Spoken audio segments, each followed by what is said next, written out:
chicos, ¿cómo la están pasando? Muy bien, muy bien. Va a mejorar aún más, hay mucho más que cantar, hay mucho más que conectar a través de la música y va a requerir de cada uno de nosotros de tener la mejor actitud, el mejor deseo de conectar con Dios a través de la música. Si vienes por primera vez, como decía Pris, nos haces el día, qué bueno que estás acá con nosotros. Si vienes de hecho acompañando a alguien que se va a bautizar, de verdad, muchas gracias por decir que sí a la invitación y además por ser parte de un día tan especial para las personas que van a bautizarse. Y hoy estamos iniciando una serie que hemos llamado Pecadores como yo. Ya vieron ahí el video y me encanta pensar en una expresión diferente, un nombre diferente, es pecadores como tú. ¿Ok? Así que si vienes por primera vez, seguro tú me vas a decir, oye Ulises, yo por eso mismo no vengo, porque eso de que te señalen como pecador es muy difícil, es como nadie le gusta esa etiqueta y créeme, presta atención al mensaje, danos la oportunidad de escuchar todo el mensaje y seguro vas a encontrar algo diferente, algo que vas a descubrir muy padre que Dios tiene para ti el día de hoy. Pecadores como yo, pecadores como tú. Y de esto vamos a estar hablando, es una serie de 3 mensajes, iniciamos el día de hoy y nuevamente, si es la primera vez que estás con nosotros, tranquilo, abróchate el cinturón que esto apenas inicia y yo espero y mi deseo es que Dios pueda mostrarte algo diferente a la concepción de fe o de un acercamiento hacia la iglesia que hayas tenido antes. ¿Okay? Además quiero dar un anuncio por allí, parte del inicio, si tienes a tu niño quizás que no está en prepa ni en secundaria y está aquí con nosotros, ¿okay? Hay un ambiente de niños espectacular allá abajo donde puedes dejarlo. Si no lo dejas allí, te voy a pedir que al terminar el mensaje probablemente vas a tener que explicarles algunas cosas a esos niños, ¿okay? Así que desde ya te anuncio que voy a estar tocando algunos temas súper emocionantes, pero también un poco quizás pesados o diferentes o difícil de entender para un niño. ¿Ok?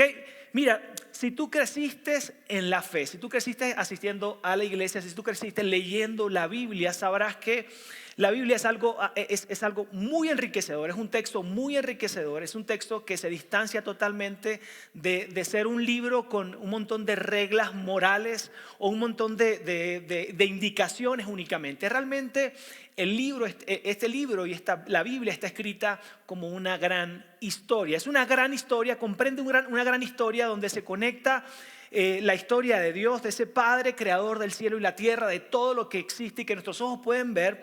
Y es la historia que se conecta con Él y nuestra historia. Son momentos, historias, experiencias, aprendizajes, sabiduría pura que encontramos en la Biblia, pero definitivamente es la historia de amor de un Padre Celestial que busca reconciliarse y conectarse contigo y conmigo. Es una gran historia que habla de redención y de perdón. ¿Ok? Así que es muy rico lo que puedes encontrar allí. De esta manera quiero decírtelo, se trata de su historia. Realmente cuando tú y yo leemos la Biblia se trata de su historia, de ese Dios que nos ama y que ha hecho todos los esfuerzos posibles para encontrarse contigo y conmigo.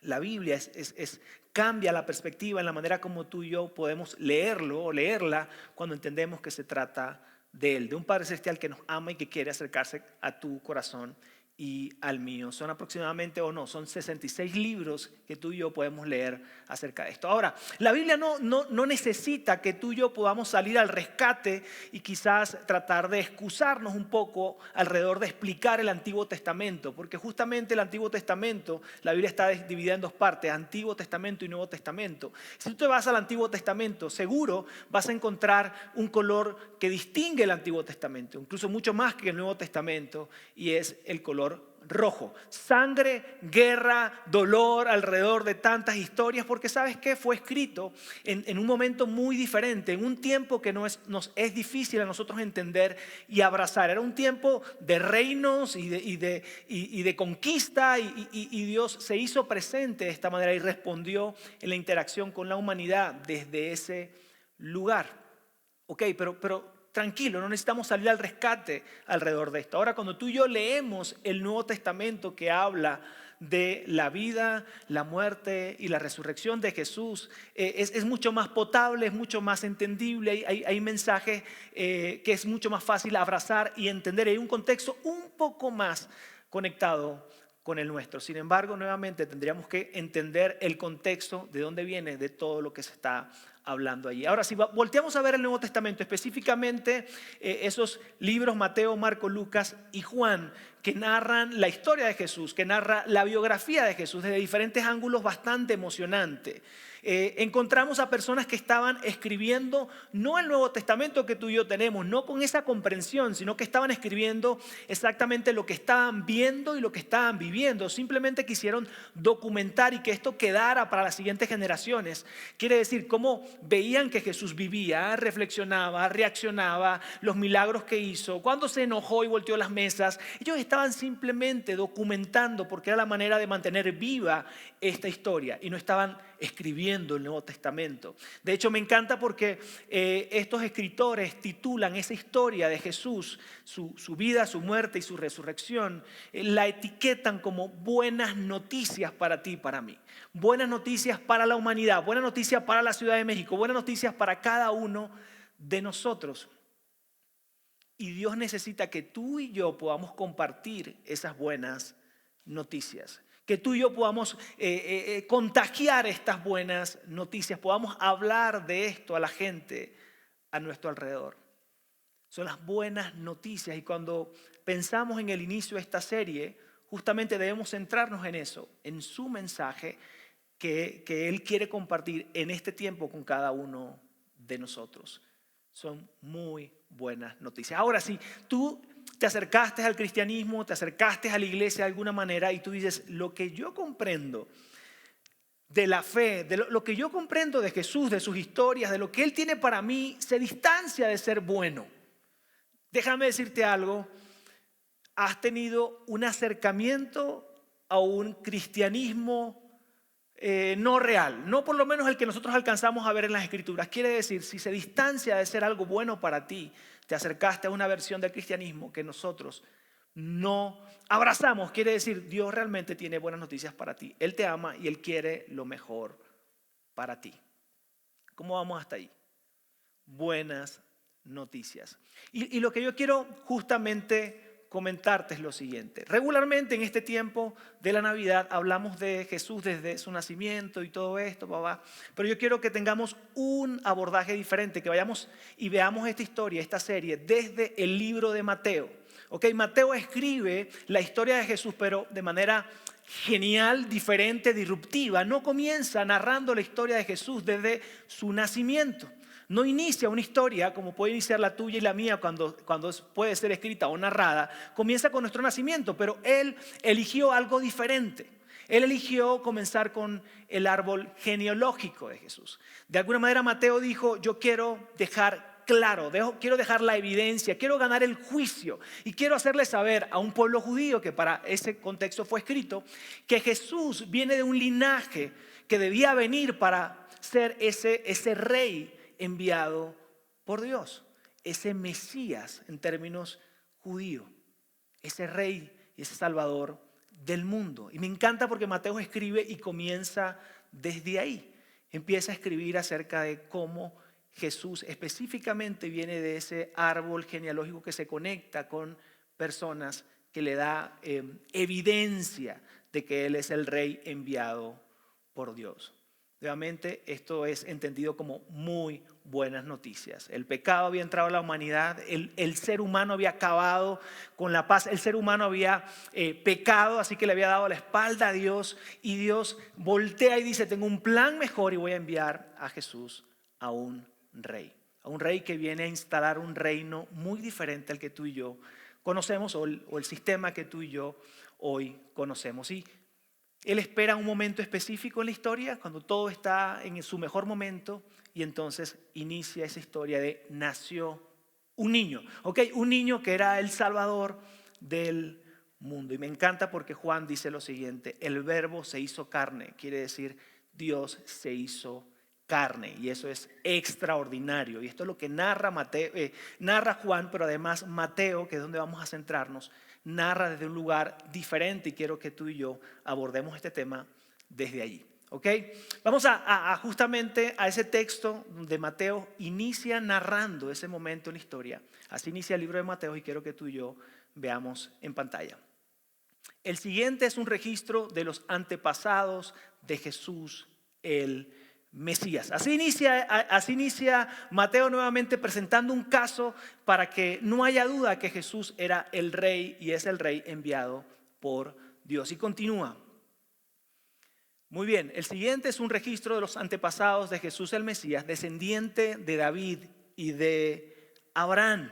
Y si tú y yo seguimos leyendo acá y Abraham, el padre de Isaac, Isaac, el padre de Jacob, y vemos eso, tú y yo no es que ahorita hacemos, wow, gracias Dios por esa gran revelación. Quizás si tú comienzas a leer Mateo te desanimas en los primeros versículos, pero nuevamente estaba escrito para una población judía que entendía el valor del árbol genealógico, entendía el valor de poder fundamentar que Jesús era el Mesías. Y luego aquí comienza específicamente, Abraham fue el padre de Isaac, Isaac fue el padre de Jacob, Jacob fue el padre de Judá y de sus hermanos. Y aquí comienza Mateo a meter algo que tú y yo hubiésemos dejado por fuera, y me encanta esa sensibilidad con la que Mateo va a narrar y empieza a agregar algunas cosas. Por aquí él dice lo siguiente, de Judá y de sus hermanos. Probablemente tú conoces la historia, Jacob tenía 12 hijos y si tú y yo hubiésemos elegido meter en el árbol genealógico de Jesús, hubieses escogido cualquier otro, quizás Rubén, quizás José, y quizás has escuchado esa historia, pero no hubieses escogido a Judá. ¿Por qué? José, ustedes saben, José fue esa persona que tenía una túnica, que el padre le regaló una túnica de colores y era ese hijo preferido, y entonces los hermanos, los otros 11 hermanos, enojados con José, deciden matarlo. ¿Ok? Pero ¿qué sucede? Judá, el Judá que aparece en el árbol genealógico de Jesús, tiene una gran idea, una idea muy redentora, una idea de mucha misericordia. Judá dice, mira, no lo matemos, sino vendámoslo. A ese grupo de personas que viene ahí, vendámoslo, que nos den un dinero y así no nos manchamos las manos de sangre, ¿les parece? Entonces desde acá es bastante disruptivo porque tú dirías, ¿por qué Mateo agregaría a Judá en el árbol genealógico? Nuevamente pudo haber escogido a José, quien fue ese hermano vendido y que luego salvó a toda una región a través de su sabiduría y su fe y su conexión con Dios. ¿Por qué escogería a Judá? Y aquí comienza, de esta manera, así comienza Mateo a meter algunos aspectos bastante interesantes que tú y yo hubiésemos querido dejar fuera. Y el punto en esta serie es lo siguiente. Mateo elige colocar algunas cosas que causarían vergüenza dentro de la historia de Jesús. Mateo nos hace saber lo siguiente: Jesús vino de un linaje o de personas que fueron pecadores y vino para salvar a los pecadores. Y esto es bastante liberador para ti y para mí. Aquí comienza, de esta manera comienza la historia como Mateo la narra. ¿Ok? Así que vayamos hacia adelante. Dice lo siguiente. Judá fue el padre de Farés y de Sera, la madre fue Tamar. Y aquí nuevamente Mateo mete algo que tú y yo hubiésemos dejado por fuera cuando los judíos leyeron lo siguiente. La madre fue Tamar, la madre de Farés y Sera. Los escritores, las personas de esa cultura habrán dicho, ¿por qué Mateo metió el nombre de la mamá de alguien? Si tú lees el árbol genealógico regularmente se hace referencia a hermanos o padres, pero no a una mujer. Y Mateo dice, voy a dejar caer esto por aquí. La madre fue Tamar. La madre de Farés y Sera fue Tamar. Para los conocedores de la historia fue escandaloso decir cómo Mateo metió la historia de Tamar. De hecho, la historia realmente de Judá y Tamar es escandalosa. Y para esto tenemos que irnos 1500 años antes de esta historia. 1500 años antes de esta historia vas a poder visitar y conocer esta historia específicamente en Génesis 38:6. Quiero que juntos veamos esta historia, podamos visitar por qué era escandaloso meter este nombre en el árbol genealógico de Jesús. Leamos juntos. Dice así: Judá arregló que su hijo mayor, se casara con una joven llamada Tamar. Eran otros tiempos, yo también estoy tratando de arreglar el matrimonio de mi hijo Matías de 15 años, ¿verdad? Eran otros tiempos, por supuesto, pero Judá hizo este arreglo y estaba buscando esposa y en este caso tomó a Tamar. Y te voy a contar la historia rápida para llegar al final y al punto. Una vez que Er y Tamar se casan, Er tenía un corazón perdido, contrario a la voluntad de Dios, le había dado la espalda a Dios y por lo tanto él muere. Pero según la tradición, cuando una mujer en un hogar o en una familia moría, pero mejor dicho, un hombre, esposo de una mujer, moría, los hermanos de esa persona o de ese hombre que murió debían ser esposos de esa mujer y poder traer herencia a través de esa unión, ¿ok? Entonces esto, una vez que Er muere, nuevamente porque era malo, entonces este Judá tiene la gran idea de seguir la tradición y le dice a su hijo siguiente: oye, cásate con Tamar, tenemos que honrar a esa mujer, si la dejamos sola, pues va a ser una desdichada según la cultura, por lo tanto tienes que darle herencia a tu hermano. Se casa con este siguiente hijo de Judá y una vez que se casa, ¿qué creen ustedes? También muere. Pero antes de morir, de hecho, este hermano decide no darle herencia. O sea, literal, es bastante explícito si lees Génesis, donde él dice que aunque estaba y tenía intimidad con esa mujer, hizo todo lo posible para no traer herencia a su hermano, sino tener su propia herencia. Por lo tanto, Tamar siguió sufriendo y lo que pasa a continuación es que este hombre muere. Una vez que este hombre muere, entonces Judá dice: ok, necesito que el tercer hijo, porque eran tres, que ese tercer hijo, que era muy pequeño en edad, pueda ser el esposo de Tamar. Nuevamente, este chico era demasiado joven, por lo tanto, gracias, si quieres traerla, gracias. Este chico era demasiado joven. Me faltaba. Bien. Era demasiado joven y además Judá ya tenía miedo, porque esta señora parecía la viuda negra. Quiere decir, si se casó con él y murió, y luego se casó y le dio al otro hijo y murió, dijo: no, el tercero no te lo doy, ¿verdad? Y además está muy chico. Entonces la excusa fue que él estaba muy pequeño y le dice a Tamar: ¿sabes qué? Hagamos algo, regresa a la casa de tus padres, vive allí un largo tiempo y esperemos que mi hijo, mi tercer hijo, esté en edad para poder casarte contigo y entonces le dé herencia a él que murió hace un tiempo.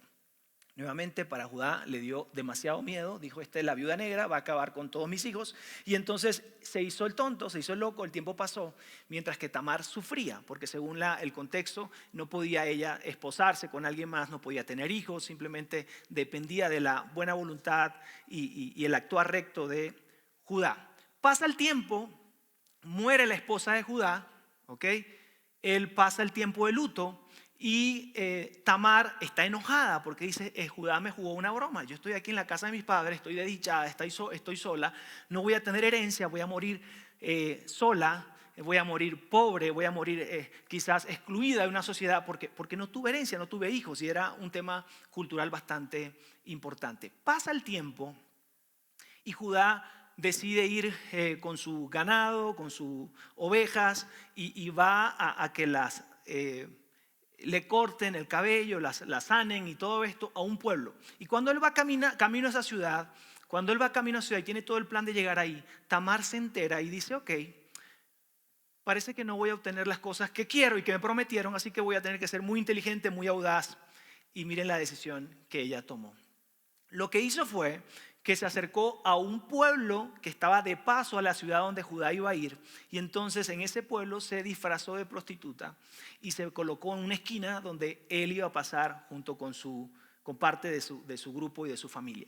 Cuando él pasa por ahí y ve a esta mujer disfrazada, obviamente no se dio cuenta que era la antigua esposa de sus dos hijos fallecidos, se acerca, la vio, le gustó y le dijo lo siguiente, y quiero que veamos en pantalla. Esto fue lo que él le dijo un poquito más adelante, la invitación: ok, déjame tener sexo contigo. Esto fue lo que le dijo Judá cuando vio a esa mujer. Nuevamente estaba viudo y ella le dijo lo siguiente: ¿cuánto me pagarás? Entonces en eso él se revisó así y dijo: no manejo efectivo, fíjate que ya sabes que todo es electrónico, no sé qué. No, pero ok, está bien, lleguemos a un acuerdo. Entonces dice: bueno, ¿y qué puede ser ese acuerdo? ¿Cómo te dejo un pago? ¿Te parece que te mando luego un cabrito con mi gente y tal? Ok, está bien, pero déjame una garantía. ¿Cómo sé que esto va a pasar? yo cumplo mi parte del trato, pero ¿cómo sé que tú vas a cumplir con tu parte del trato? Y lo que él hace es que le da entonces la INE y una tarjeta de crédito. Por supuesto no existía eso, entonces ¿qué me vas a dejar? Y como él era un hombre de familia y de poder y todo eso, le deja un sello, le deja un cordón, un listón, le deja 3 cosas que simbólicamente y de manera muy práctica daban la identidad de una persona para que en algún momento ella pudiese reclamar ese pacto que habían hecho. Se cierra el negocio, sucede lo que ya ustedes saben que sucede y se cierra el negocio, no vamos a dar más detalle, y luego se va a Judá, pasan 3 meses, en ese momento ella queda embarazada, llegan los rumores a los oídos de Judá y le dicen, hey, ¿sabes qué? Tamar se prostituyó y ella está embarazada. Y ahora Judá, un hombre muy recto, ya saben, quien había decidido vender a su hermano, responde lo siguiente: sáquenla y quémenla. Y esto es lo que él responde: sáquenla y quémenla porque está mal. Ella tuvo que haber esperado que mi tercer hijo le pudiera dar un hijo y todo esto. Y yo estuve tentado en este momento de decirles bienvenido a la serie de Navidad. ¿Verdad? Está muy raro hablar desde acá, pero quédense conmigo, después empieza a agarrar cada vez más. A mí me encantó este enfoque y este abordaje. Porque sabes que empezamos a ver desde el corazón de Judá que muchas veces las personas más santurronas son las que más están ocultando realmente su pasado. Las personas más santurronas probablemente son las que están olvidando muy rápidamente lo que Jesús hizo por cada uno de ellos. Y eso se está como colando en el corazón de Judá. Y quiero que leamos lo siguiente. Pero cuando la estaban sacando, muy astuta, ella mandó este mensaje a su suegro: el dueño de estas prendas fue quien me embarazó. A ver si reconoce usted de quién son este sello, el cordón del sello y este bastón. En este contexto fue como algo así: se te perdió tu INE, la encontré. A ver qué vas a hacer. Y la respuesta de él es: oigan, claro que no vamos a quemarla, claro que no vamos a castigarla. Esta mujer es mucho más justa que yo, porque prometí darle a mi tercer hijo y no lo hice. Una reflexión es que no puedo actuar de esta manera. Y continuemos leyendo. Judá, miren el impacto que hubo acá. Judá fue el padre de Fares y de Zera, la madre fue Tamar. Fares fue el padre de Esrón, Esrón fue el padre de Ram, Ram fue el padre de Aminadab. Así, el hijo de alguien que se disfrazó de prostituta y que fue hábil para continuar con su vida, termina siendo parte del árbol genealógico que finalmente conecta con la llegada de nuestro Salvador. Tú dices, Ulises, ¿por qué Mateo hace esto? ¿Por qué Mateo llega a este detalle y escarba y nos muestra esto? ¿Por qué esa etiqueta de buenas noticias que viene a través de nuestro Salvador viene desde un origen pecador? Yo creo que la invitación de Mateo para ti, para mí, alrededor de esta historia, de la gran historia de la llegada de nuestro Salvador, de nuestro Rey, es el siguiente: Dios hizo todo lo necesario para usar a lo peor de lo peor a fin de presentar a lo mejor de lo mejor. Y sabes una cosa, para Mateo esto era algo muy personal. Mateo estaba escribiendo desde la autenticidad, la vulnerabilidad y la claridad de quién era él y la claridad de la invitación que recibió un día en su vida. Una invitación que lo cambió todo. Si tú lees Mateo 9, vas a ver la historia de cómo Mateo entra a la historia de Jesús. Jesús está caminando por una ciudad y ve a Mateo, un cobrador de impuestos, en una mesa, un hombre odiado, señalado como traidor, un hombre señalado como ladrón. Y Mateo sabía que Jesús conocía su fama. Y aún así se le acercó y le dijo: sígueme y sé mi discípulo.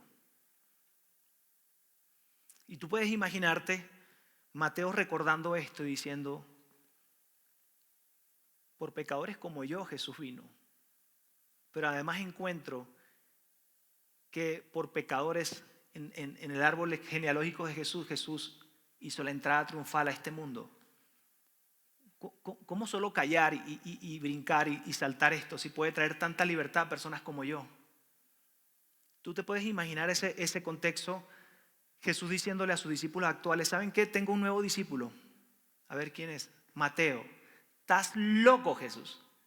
¿Quién mete un cobrador de impuestos? ¿Quién mete a alguien con una fama de ladrón para que sea alguien cercano de los tuyos? Yo no quiero tenerlo cerca. Ese día cambió todo en la vida de Mateo. Porque mientras que otros miraban a Mateo con rechazo, con desdén, con ira, con enojo, la mirada que Jesús le dio a Mateo fue muy diferente. La mirada de Jesús a Mateo fue amor, gracia, misericordia, perdón. Una historia nueva para él. Y en la historia me encanta que más adelante Mateo, inmediatamente después de decir sí a la invitación de Jesús, Mateo hace una fiesta, una gran fiesta donde involucra o invita a la crema y nata de los pecadores de ese tiempo. Y mientras que Jesús está rodeado de pecadores, con fama de pecadores, cobradores de impuestos y un montón de cosas más, empezaron a señalarlo y a decir, ¿por qué Jesús, por qué tu maestro cena y comparte y convive y se acerca y se relaciona con pecadores? Y la respuesta de Jesús fue magistral. Es la siguiente: porque no he venido a llamar a los que se creen justos, sino a los que saben que son pecadores. Mateo nos diría en esta noche lo siguiente: eres un pecador como yo. Eres un pecador como yo y estás invitado. Eres un pecador como yo y Jesús extiende en esta tarde una invitación para ti. Sígueme. Sígueme. Y el decir sí a esta decisión, o esta pregunta más bien, esta invitación, traerá transformación a tu vida. Porque en el momento que tú dices, Señor, yo quiero seguirte, yo quiero que tú seas mi rey, mi salvador, que guíes mis pasos. En ese momento que tú volteas a ver a Dios y quieres seguir lo que Él tiene para ti, tu vida será transformada. ¿Y cómo se ve eso, Ulises? Será tú siendo cada vez mejor papá, mejor trabajador, mejor ciudadano, mejor persona. Será tú y yo actuando como Él espera que lo hagamos. Y justamente lo que hoy vamos a hacer es ver personas que dijeron que sí hace un tiempo a esa invitación que Jesús les dio. Dijeron, sí, yo quiero seguirte, yo quiero ser un seguidor tuyo, yo quiero vivir como tú esperas que yo viva, yo quiero amar, perdonar, abrazar, yo quiero hacer la diferencia en mi familia, en mi comunidad, yo quiero lo que tú tienes para mí. Entiendo que lo que tú tienes para mí es mucho mejor de lo que yo puedo alcanzar a ver y a planear, por eso quiero seguirte.